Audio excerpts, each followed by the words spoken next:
halkan waxaan uga yeeri doonaa gudoomiye ku-xigeenka ururka Sharcimaal Association Cabdiraxmaan Suleymaan Cilmi si uu kelmad kooban uga jeediyo halkan oo ku salaysan kulankan xil wareejinta xogaayihii hore iyo xogaayaha cusub ku soo dhaweey. Bismillahir Rahmaanir Rahiim. Gudoomiyaha ururka Sharcimaal Garyaqaan Mukhtaar iyo dhammaan xubnaha ururka Sharcimaalba runtii aad iyo aad baan u salaamayaa. Sharaf weyn bay tahay maanta inaynu ka soo qayb galno mar labaad xafladii xil wareejinta xogaayihii guud ee ururka Sharcimaal iyo xogayaha cusub ee ururka Sharcimaal. Runtii laba kalmadood ma anigu oran lahaa.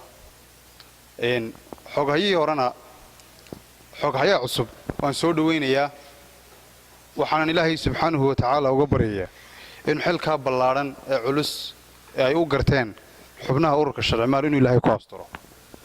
Xogaayihii horena isaga laftarkiisana waan u ducaynayaa si wanaagsan ayuu muddadii uu xilka u hayay si wanaagsan ayuu runtii iyo meel wanaagsan waxa uu ahaa runtii isagana xogaye karti badan oo meel wanaagsan ururka soo gaarsiiyay. isagana waxaan u rajaynayaa xilka cusub ee loo magacaabay inuu ka soo bixi doono oo sidii hore uu u shaqeeyay ururka ugu shaqeeyay si ka daran inuu ugu sii shaqeyn doono.